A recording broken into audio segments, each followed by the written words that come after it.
읽은 말씀을 가지고 이 세상에서 가장 불행한 사람, 그런 주제로 말씀을 전하려고 합니다. 여러분들은 가장 행복한 사람이 되기를 주의 이름으로 축복합니다. 이렇게 살면 안 된다, 그걸 배움으로써 여러분들 행복한 사람이 될 수 있어요. 자, 오늘 주제는 여러분이 잘 알고 있는 가룟 유다에 대한 것입니다. 예수님 배반하고 예수님 팔아넘긴 가룟 유다에 대해서 오늘 말씀을 증거하려고 합니다. 자, 예수님께서 예루살렘 성전에 도착하셔가지고 계속 지금 성전에서 설교를 하시고 사역을 해 오시고 계십니다. 특별히 성전에서 사역을 하면서 성전에 중요한 일을 하고 있던 대제사장, 그다음에 제사장들, 그리고 서기관들을 예수님께서 책망하시는 설교를 많이 하셨어요. 사람들은 존경했는데 예수님께 오셔서 책망하시는 설교를 많이 했어요. 그러니까 이 설교를 듣고 이 대제사장들과 서기관들이 어떻게 해야 돼요? 자신들의 죄를 책망하시면 회개해야 된단 말이죠. 회개하라고 책망하신 거니까. 그런데 이 사람들은 어리석게도 회개하지 않았습니다.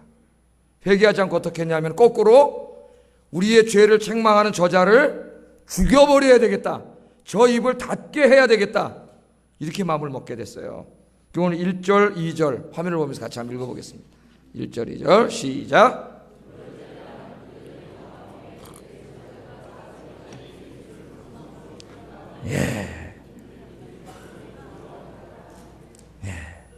예수님의 말씀을 듣고 자신의 죄와 치부가 드러나며 회개를 해야 하는 것이 마땅한데 이미 마음이 완고해진 이들은 회개하지 않습니다. 그러니까 우리 이 기독교 역사를 보면은 이런 일이 계속 기독교 역사에 2000년 동안 벌어져요. 중세 때도 여러분 한번 생각을 해보세요. 존 위클리프나 후스 같은 사람들이 와서 그 당시 교회 타락에 대해서 지적하고 책망을 하니까 어떻게 돼요? 루터도 마찬가지고 죽여버리려고 그러잖아요. 잡아가지고 힘으로. 왜? 그들을 내버려뒀다간 자기들의 치부가 드러나니까 그들을 죽이려고 그러는 거예요. 그게 오랫동안 완악해진 그들의 마음 때문에 하나님의 말씀을 듣고 회개하지 않습니다. 그래서 어떻게 하면 예수를 죽일까, 이렇게 어떻게 했다고요? 자기들끼리 궁리를 했다 그랬어요. 궁리. 이 대제사장, 제사장, 서기관들이 말이죠, 어떻게 하면 하나님의 영광을 돌릴까, 어떻게 하면 하나님 나라를 확장할까, 어떻게 하면 열방에 대해서 수많은 영혼들을 구원할까, 이런 걸 궁리해야 되는데, 이런 걸 계획하고 만나면 이야기하고 기도하고 해야 되는데 그런 데 관심이 없고 뭐에 지금 궁리를 하고 있어요? 어떻게 하면 예수님 잡아 죽일까, 그 궁리를 하고 있단 말이에요. 그 궁리를. 참 안타까운 일이죠. 그 궁리를 하고 있는데 차마 실행에 옮기지 못하고 있었습니다. 왜냐하면 많은 백성들이 예수님을 존경하고 따르고 있기 때문에 자칫 잘못했다간 자기들이 돌멩이 맞아 죽어요. 그러니까 어떻게 좀 죽여야 되겠는데 저 백성들을 좀 이렇게 화나지 않게 하면서 어떻게 죽일 수 있는 그런 방법이 뭐가 없을까? 이런 못된 사악한 것을 궁리하고 있었다. 매일 모이면 그런 것만 궁리하고 있단 말이에요. 앉아가지고. 그런데 이 소식을 듣고 기뻐한 사람이 한 사람이 있었는데 이 사람이 참 불행한, 오늘 주인공이에요. 이런 주인공이 되면 안 되는데 가룟 유다입니다. 가룟 유다. 자, 이 사람이 어떻게 생각했는지 3절, 4절 한번 읽어보겠습니다. 시작.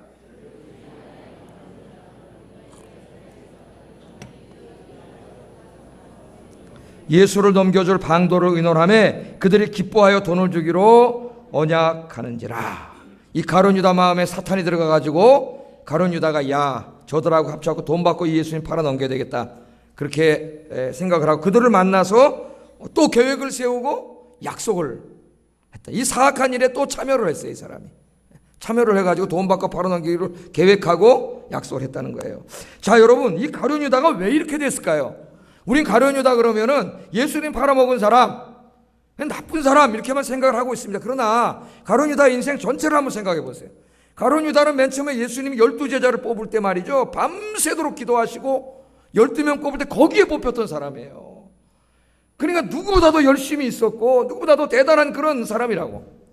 근데 이 사람이 3년 동안을 예수님 매일 쫓아다니면서 설교를 듣고 같이 했는데 어떻게 이런 사람이 될 수 있었는가? 오늘 여기에 좀 초점을 맞추어서 말씀을 증거하려고 합니다. 이렇게 살면 우리도 그렇게 되기 때문에 오늘 말씀을 잘 듣고 이 가룟 유다처럼 되지 말고 여러분들은 예수님을 위해서 사시는 여러분 되기를 주의 이름으로 축복합니다. 자, 오늘 성경 전체를 통해서 가룟 유다가 왜 이렇게 됐는지 한번 좀 점검해 보려고 합니다. 첫째, 이 가룟 유다는 잘못된 신학적 기준, 신앙적 기준을 가지고 있었는데 그것을 절대로 바꾸지 않았습니다. 절대로. 그걸 고수했어요. 잘못된 건데. 그래서 예수님의 말씀을 듣지 않았어요. 여기에 첫 번째 문제가 생깁니다. 이 가룟 유다가 특별히 잘못된 신학을 가진 것은 메시아상, 유대인 이 이스라엘을 구원할 메시아가 어떤 인물인가 하는 데 대한 자기 나름대로의 신학적인 그림을 확고하게 가지고 있었어요. 그 그림은 뭐예요? 대부분의 유대인들이 잘못 가지고 있었던 그림과 동일한데, 지금 로마에게 나라도 뺏기고 정치적인 자유도 다 뺏기고 경제적인 자유도 뺏기고 이렇게 있는데, 그 메시아가 오면은 우리 민족을 정치적으로 경제적으로 저 로마로부터 해방시켜줘 가지고 이 이스라엘을 위대한 나라로 일으킬 분이 메시아다. 그러니까 유대인이 기다리던 메시아는 왕입니다. 왕. 그런 정치적인 왕으로서의 메시아상을 가지고 있었어요. 근데 예수님이 오셔가지고 하나님 나라가 딱 가까웠다니까, 야 정말 이게 메시아가 왔구나 그러고 예수님 댁에서 열심히 일했죠. 특별히 막 오병이어의 기적을 일으키니까, 여러분 요한복음 6장에 보면 오병이어 기적을 일으키니까 많은 사람들이 예수님을 모셔다가 뭘 삼으려고 그랬다 그래요? 왕을 삼으려다 그래요. 왕. 그러니까 이런 배경을 알아야 그 의미가 뭔지 알 수 있어요. 왕을 세우려고 했단 말이에요. 그래서 로마랑 군대를 동원해서 싸워서 이기고 이스라엘을 해방시키려고 했어요. 그게 이 유다가 가지고 있던 그런 메시아상이에요. 대부분의 제자들도 맨 처음에 다 그런 생각을 가지고 있었습니다. 그런 실수하는 장면을 우리가 많이 보죠. 그런데 예수님 따라다니면서 보니까요, 이 예수님께서는 설교를 하시고 행위를 하시는데, 이런저런 일을 하시는데 전혀 자기가 생각한 메시아가 아니에요. 아니에요. 그래서 예수님의 설교를 듣기 시작하면서 유다의 마음이 흔들리기 시작했습니다. 아니, 말씀을 듣고 설교를 매일 들으면 믿음이 더 확고해져야 되는데, 여러분 이 설교를 듣는다고 믿음이 더 확고해지는 게 아니에요. 믿음이 이 사람은 오히려 더 흔들렸어요. 예수님께서 보니까 항상 가난하고 소외된 사람들과 함께 하십니다. 군대를 모집해갖고 전쟁을 해야 되는데 그런데 관심이 없어요. 병자들과 버려진 자들과 함께 하십니다. 원수들을 사랑하라 그랬어요. 심지어는 로마 사람들도 사랑하라고 가르치세요. 로마랑 전쟁을 해서 죽여버려야 되는데 자기 생각에는 메시아가 그들도 용서하고 사랑을 하는 거예요. 하나님 나라는 이 땅에 속한 게 아니라고 또 말씀을 하십니다. 그리고 자신이 십자가에서 죽어야 한다고 가르치시는 거예요. 메시아가 죽는다는 사상은 유대교 사상이 없습니다. 이 모든 것을 보고 들으면서 가룟 유다는 예수님이 메시아가 아니라고 확신하게 됐습니다. 확신. 훌륭한 확신을 해야 되는데 하나님의 아들이신 그분을 보고도 메시아가 아니라고 확신하게 됐어요. 왜 확신했을까요? 자기가 가지고 있는 잘못된 그 신학적인 그것과 맞지 않기 때문에 확신하게 됐어요. 자, 이 유다가 3년 동안 예수님을 따라다녔습니다. 수없이 예수님의 설교를 들었습니다. 그러나 자기의 기준에 맞지 않는 말씀에는 귀를 기울이지 않았어요. 듣지 않았습니다. 말씀이 들리지 않는 거예요. 말씀이 들리지 않기 시작하는 것, 그것이 여러분 신앙과 인생의 위기입니다. 위기의 시작. 거기서부터 여러분 이미 그런 자세에 있다면 여러분이 이미 망해가기 시작하는 거예요. 여러분 인생. 말씀이 들리지 않으니까 유다의 마음이 점점 굳어만 가고 결국에는 오늘 예수님 팔아먹는 지경에 이르게 되었습니다. 말씀을 듣지 않으니까요, 이 말씀이 들어가지 않으니까 어떻게 돼요? 그걸 자꾸 배타하니까 이 마음이 계속 완고해지는 거예요. 이 완고해진 게 맨 처음에는 여러분 이만큼 굳어지잖아요. 땅도 제가 가끔 땅으로 비유하잖아요. 그때는 빨리 쳐서 갈아엎으면 되는데 이게 깊어지면은요 기경하기도 어렵습니다. 딱 이 마음이. 그래서 예수님이 지금 생명의 복음의 씨앗을 뿌리는데도 이렇게 들어가질 않아요. 제가 여기서 아무리 설교를 해도 들어가지 않아요. 바울이 설교해도 저 뒤에서 졸고 있어요. 예수님이 설교해도 귀신 들렸다 그래. 자기들을 비판한다고 죽이려고 그러잖아요. 오늘 모여가지고. 가룟 유다는 3년 동안 들었지만 이 말씀이 들어오지 않아요. 여러분, 말씀이 들리고 그 말씀이 나에게 하는 것 같고 그 말씀이 막 깨달아지고 눈물이 나고 그럴 때 여러분, 그때가 여러분 은혜 받을 때 여러분이 살아나고 있는 거예요. 여러분의 매일 드리는 예배가 그렇게 되기를 주의 이름으로 축복합니다. 이 문제를 위해서 기도하셔야 돼요. 설교가 잘 안 들리는 사람은 이 문제를 위해서 깊이 기도하셔야 돼요. 여기서 헤어나지 못하면 여러분 이 계속 멸망의 길로 가는 거예요. 말씀이 들리지 않으면. 말씀을 듣는 일에 힘을 써야 돼요. 여러분, 예수님의 나머지 제자들도 가룟 유다하고 별반 다를 바 없습니다. 성경을 읽어보면은 서로 지가 크다 그러고 하나님 나라를 정치적인 나라로 이해하고 그런 것들이 다 있었어요. 그런데 뭐가 달라요? 그 사람들은 그래도 예수님 말씀을 들으면서 조금씩 변화되고 있었어요. 아주 조금씩이라도. 물론 완전한 변화는 부활절 이후에 일어납니다. 부활절 이후에. 그러나 그들은 그래도 변화되고 있었어요. 말씀을 다 듣지는 않았지만 그래도 말씀을 들으면서 변화되고 있었다는 거. 그게 다른 점입니다. 여러분 말씀을 듣고 여러분이 변화되고 있다고 하는 것 아주 작더라도 그건 희망적인 거예요. 희망적인 거. 말씀을 듣고 내가 이렇게 살면 안 되겠구나. 내가 잘못했구나 하나님 앞에 깨닫고 조금씩이라도 자기를 변화시키려고 하는 것. 그 사람은 아주 소망 있는 사람이에요. 하나님 그런 사람을 기뻐하세요. 그러나 가룟 유다는 마음을 닫았습니다. 귀를 닫았습니다. 시간이 지날수록 그의 마음은 점점 단단한 콘크리트가 됐어요. 여러분 잘 들으세요. 교회를 오래 다닌 사람들 중에 이 가룟 유다의 병에 걸린 사람들이 굉장히 많습니다. 어디선가 들은 잘못된 신학, 잘못된 신앙이 자기 머릿속에 하나의 틀이 생겨가지고 거기에 맞지 않는 것, 그것 기준으로 해서 듣지 않아요. 그렇게 생각하다 보면 설교가 들리지 않습니다. 설교가. 그래서 여러분 남의 설교 잘 못 듣는 사람이 누굴 것 같아요? 신학교 교수하고 목사예요. 신학교 교수하고 자기 신학적 틀이 있어가지고 잘 받아들이지 않아 듣질 않아요. 그런데 이 더 위험한 건 잘못된 신학적 틀을 가지고 잘못된 생각을 가지고 있으면서 그걸 가지고 배타하고 듣지 않는 거예요. 그 오랫동안 말씀을 듣지 않아요. 교회를 오래 다녔으면 설교를 계속 누구보다도 많이 들었을 거 아니에요. 하나님 말씀을. 그럼 그 사람이 더 마음이 마치 옥토가 되고 뜨거워지고 더 좋은 인격과 신앙 같은 사람으로 변화되어야 돼가는데 더 형편없는 사람으로 굳어갑니다. 그래서 교회를 오래 다녔지만 은혜를 받지 못하면 안 믿는 사람만도 못한 사람이 돼요. 그런 사람 난 많이 봤어요. 차라리 안 믿는 사람이 더 나아. 행동하고 말하는. 교회는 오래 다녔는데 은혜를 받지 못하면 오늘 보세요. 가룟 유다에 누가 들어가요? 사탄이 들어가잖아요. 사탄이. 그러니까 이 은혜 받지 못하면 그런 사람이 되는 거예요. 여러분들 오늘 여기 나오는 가룟 유다, 대제사장, 서기관들 이 사람들이 다 그런 사람들이에요. 그래서 오늘 멸망의 길을 간 거예요. 여러분들은 늘 겸허하게 무릎 꿇고 말씀을 아멘으로 받고 말씀의 거울로 자기를 들여다보고 비춰진 자기의 잘못된 모습들을 철저히 회개하고 더 훌륭한 그리스도인으로 하루하루 변화되어가는 여러분 되기를 주의 이름으로 축복합니다. 변화되고 있다면 희망적이에요. 변화되고 있다. 두 번째, 첫째는 가룟 유다가 이처럼 하나님 말씀을 듣지 않았기 때문에 이 멸망의 길을 갔어요. 두 번째는 하나님보다 더 사랑하는 게 있었습니다. 뭘 사랑했을 것 같아요? 돈. 네, 맞아요. 가룟 유다는 하나님보다 돈을 더 사랑했어요. 성경에 그게 나와요. 가룟 유다는 12제자 중에 어떤 일을 맡았냐면은 돈꾀를 맡았습니다. 돈꾀. 그러니까 교회 재정을 맡은 거예요. 그런데 이 재정을 맡았는데 요한복음 12장 6절에 보면 가룟 유다는 정직하지 못한 사람이었습니다. 그래서 이 가룟 유다는 예수님과 제자들이 안 보는 곳에서는 공금을 슬쩍 빼돌려 가지고 자기 주머니를 챙겼어요. 그래서 예수님께서 가룟 유다를 향하여 도둑놈이라 그랬습니다. 도둑놈. 도둑. 읽어볼까요? 요한복음 12장 6절 읽어보겠습니다. 시작. 거기 넣는 것을 훔쳐가리라. 돈을 너무나 사랑했어요. 그러니까 돈만 눈에 보일 거 아닙니까? 결국 돈을 만지다 보니까 돈에 욕심이 생겼어요. 하나님은 관심이 없고 그래서 그 돈을 훔쳐가기 시작했습니다. 나중에는 돈 더 갖고 싶으니까 예수님도 팔아넘길 생각을 했어요. 그래서 오늘 4절 5절 다시 한번 읽어봅니다. 4절 5절 시작.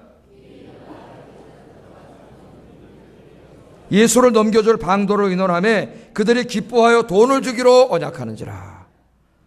자기가 메시아라고 생각하지 않았다 해보자예요. 그래도 3년 동안 자기를 가르쳤던 선생님인데 은 30냥을 받고 예수님 팔아넘길 계획을 세웠단 말이에요. 여러분 돈을 사랑하면요, 하나님보다 돈을 사랑하면 그 돈 사랑함을 통해서 마귀가 역사해요.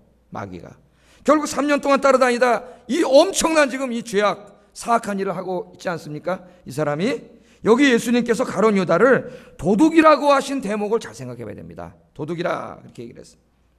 유다는 사람들이 하나님의 일을 하라고 드린 하나님의 돈을 자기 것처럼 갖다가 썼습니다. 여러분 아무리 작은 것이라 할지라도 하나님의 것에 손을 대면 안 됩니다.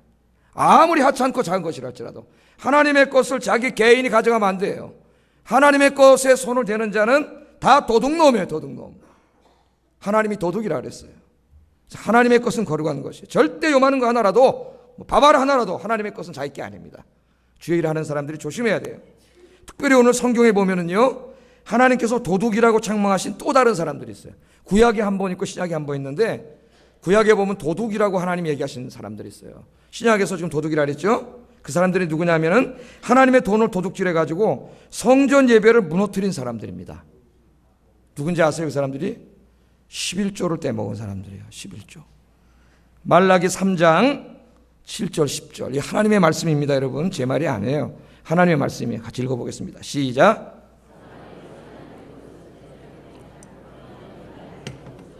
말하기를 우리가 어떻게 주의 것을 도둑질하였나이까 하는도다. 이는 곧 11조와 봉헌물이라. 너희 곧 온 나라가 나의 것을 도둑질하였으므로 너희가 저주를 받았느니라. 만군의 여호와가 이르노라. 너희의 온전한 11조를 창고에 들여 나의 집에 양식이 있게 하고 그것으로 나를 시험하여 내가 하늘문을 열고 너희에게 복을 쌓을 것이 없도록 붙지 아니하나 보라. 아멘. 그렇게 말씀을 합니다. 자, 하나님께서는 이스라엘 민족에게 와서 뭐라고 혼내시죠? 말라기 선지자를 보내갖고 너희들 도둑놈이다. 도둑놈이다. 하나님의 것을 도둑질했다 그러는 거예요. 그러니까 이 사람들이 깜짝 놀랐습니다. 아니 우리가 언제 하나님의 걸 도둑질했습니까? 내가 무슨 성전에 가서 훔쳐온 것도 없고 가론이다처럼 훔쳐온 것도 없고, 아니 우리가 언제 도둑질했습니까? 그랬더니 하나님 뭐라 하세요? 11조와 봉헌물, 즉 감사의 물이요. 지금으로 말하면 11조와 하나님께 드려야 할 감사의 예물을 떼어먹은 것이 하나님의 것을 도둑질한 것이다. 그렇게 하나님께서 말씀을 하십니다. 그러면서 너희들이 저주를 받은 것은, 이렇게 저주를 받아 망한 것은 하나님의 것을 도둑질했기 때문이다. 그렇게 하나님께서 분명하게 지금 말씀을 하셨어요. 제가 이 목사로서 이 하나님의 말씀을 가르쳐야 될 책임이 있음을 최근에 또 제가 강렬하게 느꼈습니다. 이런저런 이유로 이런 재정을 점검하다가 의외로 직분을 바꿔서 11조를 온전한 11조를 하지 않는 사람들이 상당수 있다는 사실을 알고 제가 깜짝 놀랐어요. 깜짝 놀랐습니다. 그래서 이걸 가르쳐야 되겠다. 왜 하나님이 지금 이 사람들을 찾아와서 너희가 저주를 받고 망한 것은 온전한 11조를 드리지 않고 하나님의 걸 도둑질했기 때문이라고 말씀을 하고 있기 때문에 제가 목회자로서 이걸 여러분에게 가르쳐야 되겠다는 강렬한 그 소명감이 제게 생겼어요. 하나님 뭐라 그래요? 만일 너희들이 온전한 11조를 드렸다면 하나님께서 너희 창고에 복을 주어 쌓을 곳이 없도록 하셨을 것이라고 말씀을 합니다. 그런데 그렇게 하지 않았기 때문에 너희들이 저주받고 망했다는 거예요. 하나님께서는 우리에게 생계의 수단을 주셨습니다. 그리고 그 수입 중 10분의 1은 하나님의 것으로 구분하여 하나님께 드리도록 했습니다. 그리고 그 11조를 가지고 예배와 교육과 하나님을 섬기는 것과 전도와 구제와 특별히 분깃을 주지 않은 제사장과 레위인들을 위해 쓰도록 아예 성경에 딱 명령을 하셨어요. 쓰임새까지도 명령을 하셨습니다. 여러분, 제가 이 교회 11조 이런 걸 목사님들이 가르치면은 일부 그 기독교 좌파 운동하는 사람들이 헌금을 목사들이 강조한다고 비난을 해요. 참 웃기는 친구들이에요. 그러면서 다른 데다 글을 쓰는 데는 자기의 돈을 또 자기 혼자 다 쓰는 사람들은 나쁜 놈이라고 얘기해요. 그 사람들이. 그러면서 사회에 기부를 해야 된대요. 또 이게 모순되는 이야기를 합니다. 이 사람들이. 일부 사회에서도요 기부금을 장려하고 있습니다. 기부금 내라고 막 지식인들이 글을 쓰고 있어요. 더 자주 글을 쓰고 있습니다. 어느 사회든 자기의 수입 중 일부를 떼어서 자기만을 위해 쓰지 않고 가치 있는 일에 쓰는 사람을 칭찬하고 존경합니다. 학교를 세우거나 병원을 세우거나 일반 사회 그렇죠. 어려운 사람들의 복지시설을 세우거나 뭐 이런 데 기부금을 내는 사람을 칭찬해주고 신문에 막 이름을 대문짝만하게 내주고 막 그래요. 특별히 미국 사회에서는요 이 돈을 많이 버는 사람들이 사회에 기부하지 않으면 그 사회의 지탄의 대상이 됩니다. 지탄. 사회 분위기가 그래요. 기독교 문화예요. 그래서 미국에서는 기부 문화가 굉장히 잘 발달되어 있습니다. 하다못해 바자회를 하더라도 굉장히 좋은 물건들 막 책상, 뭐 농 이런 것들이 다 기부 물건으로 나와요. 우리는 잘 안 나오잖아요. 아무리 얘기해도 안 나와요. 근데 다 나와요. 그 돈도 기부금을 굉장히 많이 냅니다. 여러분 그러면 한번 제가 물어보겠습니다. 제가 지금 이 11조를 사회학적으로 한번 접근을 해봤어요. 일반 사회에서도 자기가 다 쓰지 않고 10분의 1을 떼서 병원이나 학교나 이런 복지시설에 내면 엄청나게 칭찬받고 세금도 깎아주고 신문에 이름이 나요. 그럼 제가 물어보겠어요. 이 세상에서 가장 가치 있는 일이 뭐예요, 여러분? 어디에 기부하는 것이 가장 가치 있는 일이겠습니까? 하나님의 영광을 위한 일 아니겠습니까? 생명을 구원하고 지옥 가는 인생을 천국 가게 하고 아이들을 교육하고 하나님을 예배하고 하나님의 영광을 위해서 쓰는데 여러분이 번 돈을 내는 것만큼 영광스러운 일이 어디 있겠어요? 오늘 성경을 보면은요 가룟 유다만 도둑놈이 아니에요. 하나님께서는 11조와 감사예물을 떼어먹는 사람들도 도둑이라고 하셨습니다. 여러분 수입의 10분의 1은 여러분께 아닙니다. 하나님의 것입니다. 어떤 사람은 월급은 잘 내다가 또 목돈이 생기면 안 돼. 온전한 11조를 하지 않아요. 믿음이 있는 것 같은데 믿음이 하나도 없어요. 11조는 10분의 1은 하나님의 것이에요. 아무리 적은 수입이라도 아무리 어려워도 반드시 11조를 해야 합니다. 11조는 하나님의 것이기 때문에 하나님의 것을 도둑질하는 사람이 어떻게 하나님의 복을 받을 수가 있겠습니까? 여러분 10분의 1이 아까우세요? 하나님께서 뭐라 그러셨어요? 그 이상으로 채워주신다고 약속을 해주셨어요. 한번 시험해봐라. 시험해봐라. 그렇게 말씀을 해주셨습니다. 우리 아현신문 11호로 지난달 이번 달 신문에 보니까요, 신현식 집사의 좌충우돌 아현교회 적응기 그런 글을 쓰는데 여기에 신현식 집사님이 간증을 실었습니다. 여러분 읽어보신 분도 있겠지만은 아주 큰 은혜를 받았어요. 제가 한번 읽어드리겠습니다. 11조에 관한 간증이에요. 새 가족이라면 누구든지 반드시 넘어야 할 큰 산이 있는데요, 바로 헌금입니다. 참 언급하기 부담스러운 주제입니다만 그렇다고 빼어먹어서도 안 될 주제라고 생각되어 제가 느끼고 행했던 사실 그대로 한번 말씀드리고자 합니다. 교회 다니기 전입니다. 이 사람이 예수 믿기 전이래요. 직장 동료가 11조라는 걸 낸다 하길래 금액을 슬쩍 물어보고 즉시 제가 답한 말은 너 미쳤구나 였습니다. 아무리 생각해봐도 도무지 이해가 되지 않았습니다. 금융회사에 다니고 있던 저로서는 경제 원리에 입각해 생각해 보았을 때 모든 선택에는 그 대가가 있으며 따라서 금전을 교회에 그렇게 낸다면 반대급부로 무언가 재화나 이익이 있어야 되는데 눈으로 확인할 수 있는 건 아무것도 없었기 때문이었지요. 야, 이러면 똑똑합니다. 예? 저 머리 좋은 직원에게 도대체 교회가 어떻게 했길래 자기의 피 같은 돈을 저렇게 즐겁게 내어놓나 심하게 궁금했습니다. 그러던 제가 드디어 교회에 다니게 되었습니다. 우리 교회 처음 오신 거예요, 그때 이제. 교회는 보통 헌금 바구니가 돌아다니던데 아영교회는 그렇지 않아서 일단 좋았습니다.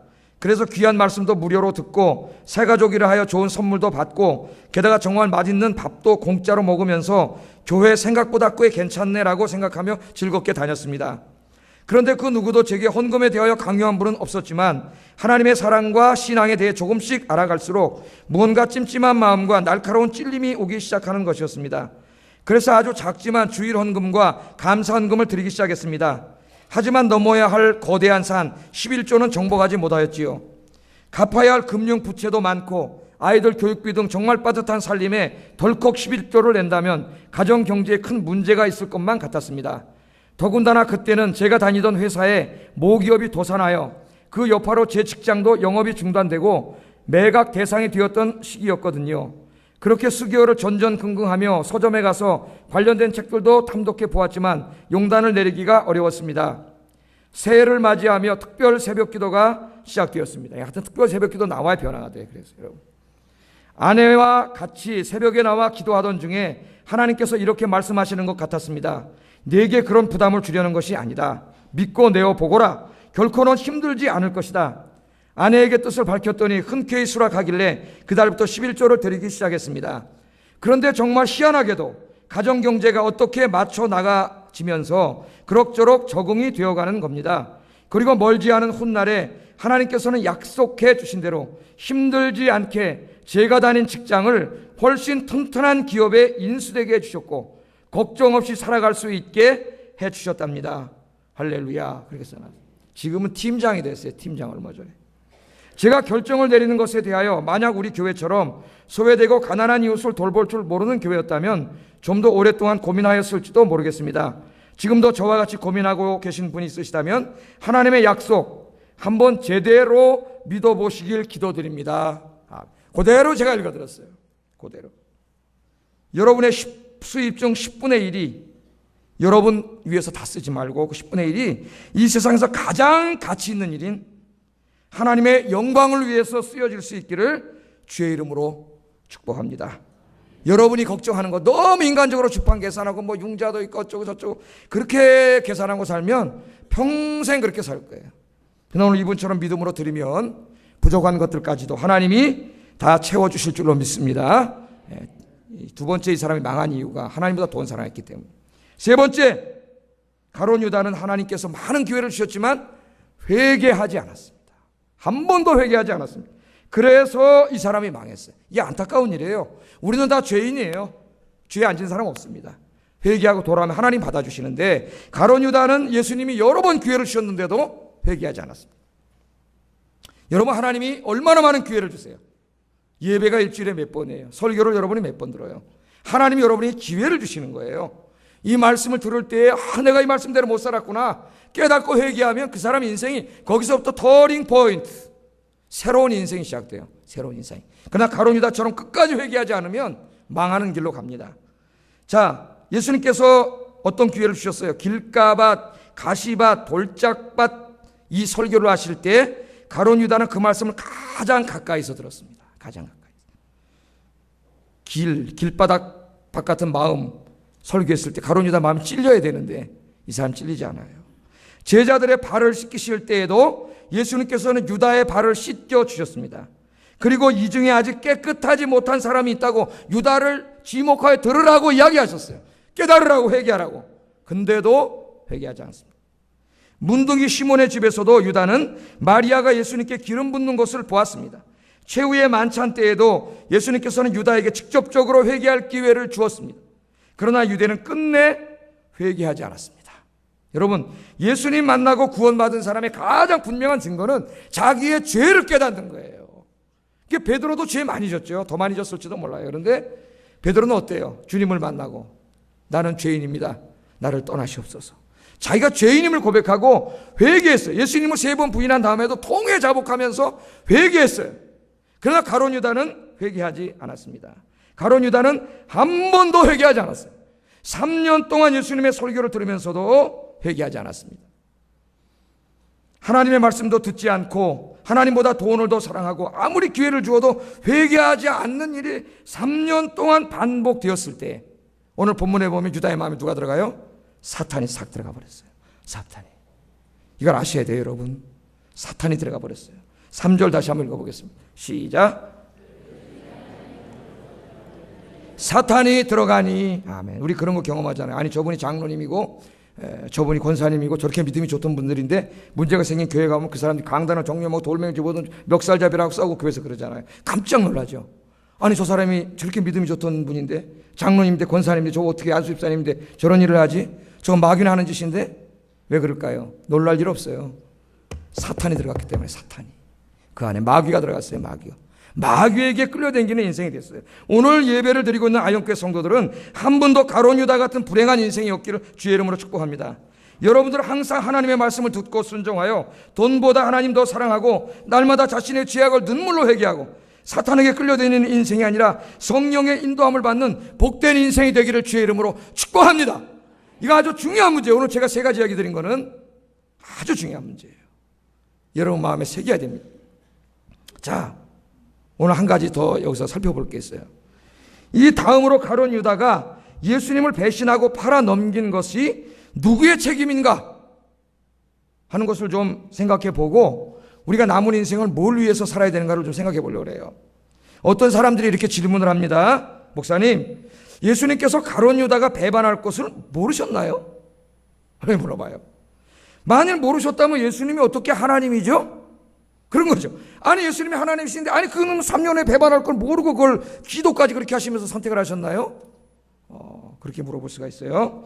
극단적인 칼빈주의자들은 예수님께서 유다가 배신할 것을 다 아셨다고 이야기합니다. 아셨다. 한술 더 떠서 그들은 예수님께서 배신의 용도로 쓰려고 유다를 선택하셨다고까지 주장합니다. 그러나 예수님께서 배신의 용도로 제자를 선택하고 3년이나 양육하셨다는 것은 도저히 납득하기 어렵습니다. 만일 이게 사실이라면 예수님은 너무나 잔인한 분이에요. 그렇지 않겠어요? 저 배반할 자를 데려다 3년 동안 교육시키고 배반의 용도로 쓰려고 택했다면 예수님이 얼마나 잔인한 분이에요. 전 그렇다면 그런 예수님이 안 믿습니다. 우리 예수님은 그런 분이 아니에요. 그러나 이미 살펴본 것처럼 예수님께서는 유다가 회개하고 돌아오게 하기 위해 여러 번 노력하셨잖아요. 예수님께서는 결코 유다를 배신의 용도로 선택하시지 않았습니다. 부족한 점이 많았지만 하나님 나라의 일꾼으로 쓰시려고 선택한 줄로 믿습니다. 네? 아멘. 네. 만일 예수님께서 유다가 배신할 것을 다 아시면서 유다를 택하셨고 유다는 구약 성경에 예언된 사람으로 예수님을 배신하는 것으로 선택된 사람이라면 이 신학적으로 큰 문제가 생겨요. 어떤 문제가 생길까요? 모든 죄의 책임이 다 하나님께로 돌아갑니다. 이게 지금 우리 이 장로교 신학, 칼빈주의 신학의 오래된 신학적인 주제예요. 예정론에 잘못 빠지면 문제가 생겨요. 모든 죄의 책임이 하나님께 돌아가요. 한번 생각해 볼까요? 어떤 사람이 살인을 했어요. 내가 극단적인 예정론자예요. 뭐라 그래요? 나 잘못 없습니다. 왜? 아니 하나님이 나를 이 땅에 태어나게 하시고 그 당시에 그 사람 만나서 싸워서 죽이기에 다 예정되어 있는데 내가 무슨 잘못이에요? 이렇게 얘기를 하게 돼요. 이렇게. 예? 여러분, 하나님 잘못이에요? 하나님은 어떤 사람을 택해가지고 살인하도록 절대로 예정하지 않으셨어요. 살인하도록 예정한 적 없습니다. 그 살인한 것은 전적으로 그 사람의 선택이고 그 사람의 책임이에요. 그 사람의 책임. 여러분, 그렇게 되면은 이 아담과 하와도 마찬가지. 우리 옛날에 그런 거 많이 물어봤죠. 아니 아담과 하와 하나님이 그거 몰랐나요? 다 예정해놓고 예정론에 의하면 선악과 따먹게 돼 있고 다 예수님 오게 돼 있고 아니 그런데 무슨 그 사람 뭘 죄를 졌어요? 천만의 말씀. 하나님은 아담과 하와가 선악과 따먹도록 예정하지 않으셨어요. 그건 너무 극단적인 칼빈주의자들이에요. 하나님께서는 아담과 하와에게 자유의지를 주셨어요. 하나님을 선택할 수도 있고 세상을 선택할 수도 있는 자유를 주셨어요. 순종할 수도 있고 불순종할 수 있는 자유를 주셨어요. 만약 하나님이요 아담과 하와의 머릿속에다 칩을 하나 딱 넣어놔가지고 무조건 순종하도록만 만들었다면은 그 하나님은 인격적인 하나님이 아닙니다. 왜? 그런 하나님은 독재자예요. 독재자. 그렇지 않겠어요? 인간을 로봇으로 만들어놨으니까. 근데 하나님은 너무 사랑이 많으셔가지고 인간을 만들 때 인간에게 자유를 하나님을 배반할 수도 있는 자유까지 주셨어요. 선택할 수 있는 자유. 여러분 그게 우리 인생에 제일 중요한 거 아니에요? 선택할 수 있는 자유를 주셨습니다. 아담과 하와가 선악과를 따먹도록 선택한 것은 전적으로 그의 책임이에요. 그래서 그가 죄에 대한 대가를 받게 된 것입니다. 유다가 예수님을 팔게 된 것은 전적으로 유다 자신의 책임입니다. 그가 하나님의 말씀에 집중하지 못했고 회개하지 않았고 하나님보다 돈과 세상을 더 사랑하며 그렇게 살았기 때문에 사탄이 들어갔고 결국은 예수님을 팔고 배반하고 하나님 나라를 망가뜨리는 불행한 선택을 그가 하게 된 것입니다. 이런 일들이요 오늘날 교회에서도 비일비재하게 일어납니다. 저는 교회의 중요한 일을 맡은 중직들이 교회를 어지럽게 하다가 불행한 최후를 마치는 사람들 너무 많이 봤다고 설교를 많이 하고 있습니다. 지금도 그런 일들이 수없이 벌어지고 있어요. 그러면 이 사람들은 교회를 어렵게 하려고는 일을 하려고 악역으로 선택된 겁니까? 그렇게 하나님이 예정했습니까? 그건 말도 안 되는 소리입니다. 하나님께서는 그 사람들도 교회를 위해서 헌신하는 사람들로 뽑으신 거예요. 맨 처음에 뽑힐 때는 행복한 사람들이었어요. 그러나 자신의 불행한 신앙생활과 불행한 선택으로 멸망의 길을 가고 있는 것입니다. 전적으로 그의 책임이에요. 이 오늘 본문을 보면은요, 가룟 유다는 예수님과 다른 제자들과 함께 이 땅에 하나님 나라를 세우고 복음을 전하고 교회를 세우는 일을 계획하는 데 힘쓴 게 아니고 마귀가 싹 들어가 버리니까 그것을 파괴하는 일에 힘쓰고 그런 사람들과 모여서 도모를 하는 일에 빠지게 되었습니다. 우리 교회는요 가룟 유다와 같은 불행한 인생이 하나도 없기를 주의 이름으로 축복합니다. 여러분들은 성령의 이끌림을 받아 믿음의 사람들과 함께 항상 교회를 부흥시키고 복음을 증거하고 이 땅에 하나님 나라를 세우는 일을 계획하고 도모하고 이야기를 하시고 기도하시는 여러분 되기를 주의 이름으로 축복합니다. 그럼 여러분이 하나님의 복을 받아요.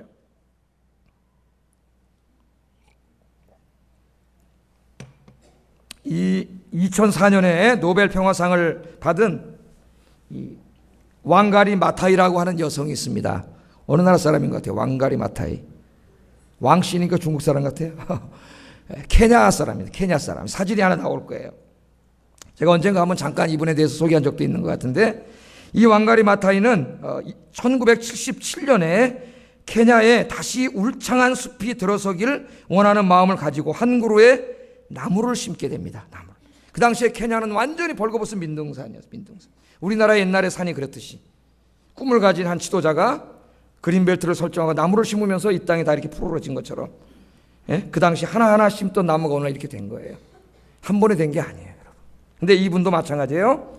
한 그루의 나무를 심었습니다. 근데 이 운동이 훗날 케냐를 울창한 숲이 가득한 나라로 만드는 그린벨트 운동의 시초가 됩니다.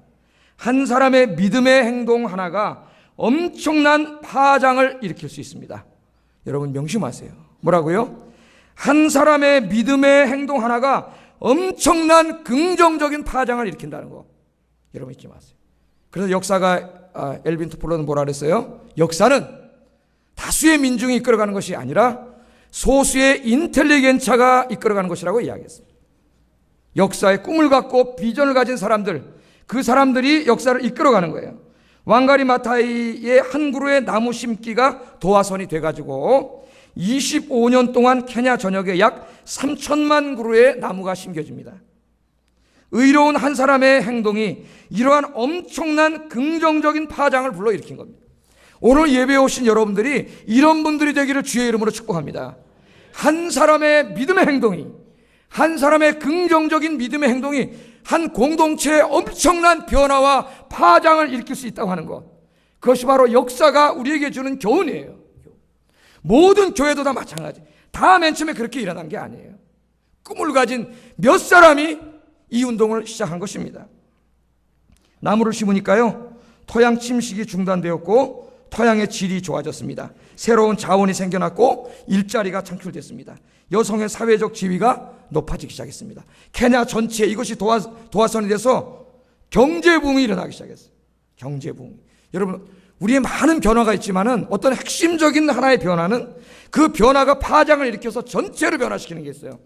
그 습관이라고 하는 책이 베스트셀러가 된 적이 있는데, 이 습관이라는 책을 보면 그런 게 있습니다. 많은 습관이 있지만 어떤 한 가지의 중요한 습관은 그것을 바꿈으로 인해서 파장을 일으켜가지고 그 사람 인생 전체를 바꾸는 습관이 있어요. 그걸 꼭 바꿔야 된다는 거예요. 공동체나 회사나 조직도 마찬가지. 조직, 망하는 조직을 가보면 그 망하는 조직을 망하게 하는 아주 좋지 않은 습관이 있다는 거예요. 그걸 찾아내가지고 그 습관을 바꾸면 그 습관이 이 공동체 전체에 엄청난 파장을 일으켜가지고 전 부서를 일으키는 거예요. 그 책은 그것에 관해서 쓴 책이에요. 여러분 꼭 한번 읽어보세요. 습관이라고 하는 책. 이 기자들이 물어봤습니다. 여성인데요, 여성. 우리나라도 지금 대통령이 여성이에요.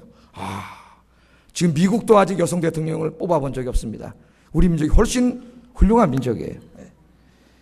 하여튼 그분 좋아하든 말든 여성이 됐다는데 제가 높은 걸 두니까 또 목사님 여당인가 보다 그렇게 또 상처받지 마세요. 여러분 여당, 야당 하든 하여튼 그건 여러분 책임이에요. 하여튼 종북만 하지 마세요.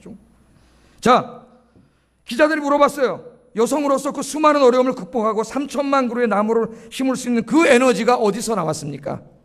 어디서 나왔습니까? 왕가리 마타이가 대답합니다. 희망입니다. 꿈이죠, 꿈. 희망입니다. 우리의 임무는 우리가 오직 기쁨이 가득하고 충만한 삶을 살 수 있게 이 동산을 가꾸고 보존하는 일입니다. 지구 방방곡곡 저마다 사는 곳을 에덴 동산으로 만드는 일이야말로 완벽히 실현 가능한 일입니다.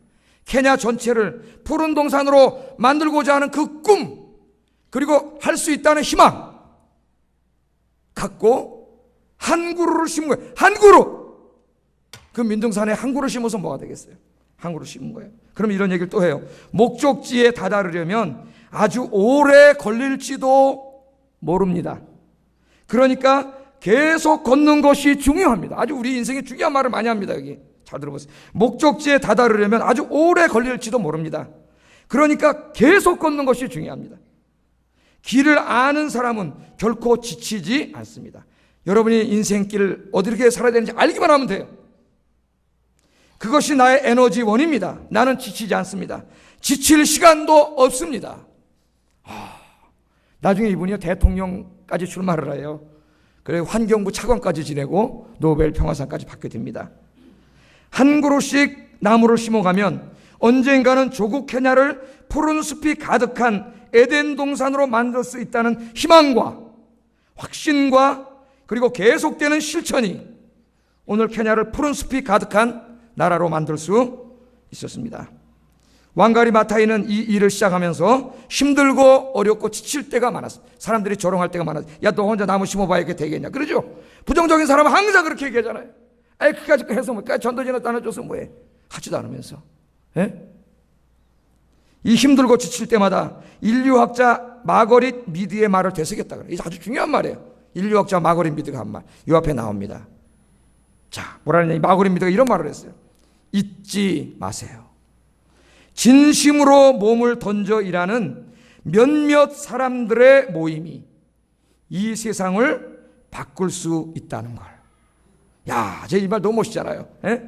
잊지 마세요. 진심으로 몸을 던져 일하는 몇 사람이 이 세상을 바꿀 수 있다는 걸 잊지 마세요.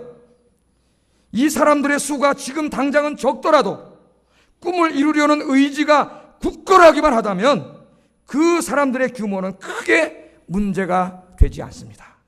맨 처음에 혼자 나무실래니까 자기 혼자 두세 사람밖에 안 되고 다른 사람들은 조롱하고 그 짓 왜 하냐 그러고, 그럴 때 이 말이 자기의 큰 힘이 됐다는 거예요.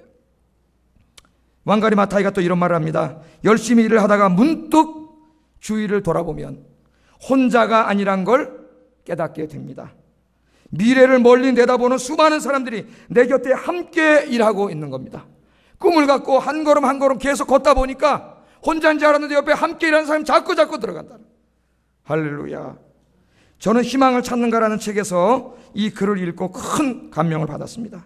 특별히 진심으로 몸을 던져 일하는 몇몇 사람이 이 세상을 바꿀 수 있다는 이 말, 그리고 열심히 일을 하다 보면 혼자가 아니라 함께하는 사람이 반드시 있다고 하는 이 두 가지 말이 저의 가슴을 울렸습니다. 그리고 우리 교회를 생각하게 됐습니다. 우리 교회 지금 그렇게 함께 가고 있는 분들의 얼굴이 떠올랐습니다. 아영교회 성도 여러분, 우리 모두 꿈을 가집시다. 언젠가는 우리 교회가 사람들로 넘쳐나는 꿈을 가집시다. 언젠가는 우리 아영교회가 더욱 부흥하여 하나님께 쓰임받는 교회가 되는 꿈을 가집시다. 언젠가는 우리 교회가 복음 들고 전 세계를 누비는 꿈을 가집시다. 그리고 이 꿈을 갖고 기도하고 전도합시다. 우리가 열심히 기도하고 전도하면 언젠가는 하나님께서 우리 교회에 큰 복을 주시다는 꿈과 희망을 갖고 작지만 오늘 한 그루의 나무를 심는 우리 아영교회 성도님들이 되기를 주의 이름으로 축복합니다. 절대로 잊지 마시기 바랍니다. 진심으로 몸을 던져 기도하고 전도하는 몇 사람이, 그 사람의 수가 아무리 적다 할지라도 굳은 의지와 꿈을 가지고 나간다면 반드시 우리 아영교회 미래를 바꿔놓을 수 있습니다. 할렐루야. 그리고 우리가 이런 꿈을 가지고 이 길을 달려갈 때 결코 혼자가 아니라 한 사람, 두 사람, 세 사람이 우리 곁에 함께 일하게 된다고 하는 사실, 이 사실을 우리 가슴에 우리의 꿈으로 안고 왕가리 마타이처럼 한 그루의 나무를 심을 수 있는 믿음의 권속들이 되시기를 주의 이름으로 축복합니다. 오늘 말씀을 마치면서 다시 한번 생각해 봅니다. 가룟 유다는 얼마나 행복한 사람이었습니까? 예수님이 제자로, 그것도 12제자로 부름을 받았습니다. 직분자로 부름을 받았습니다. 그런데 오늘 어떻게 됐어요? 하나님 나라를 망가뜨리고 방해하고 복음을 방해하고 예수님을 죽이는 자로 불행한 인생을 오늘 마치지 않았습니까? 오늘 여기 있는 분들은 한 분도 그런 분 없이 오직 성령 충만해가지고 오늘부터 교회와 복음과 하나님의 영광을 위하여 이 일을 하는데 여러분 앞장서고 나의 작은 헌신이 우리 교회의 이 미래를 바꿀 수 있다는 의지와 희망과 확신을 가지고 오늘 한 걸음 한 걸음 기도하며 걸어가시는 아영교인들 되시기를 주의 이름으로 축복합니다. 기도하겠습니다.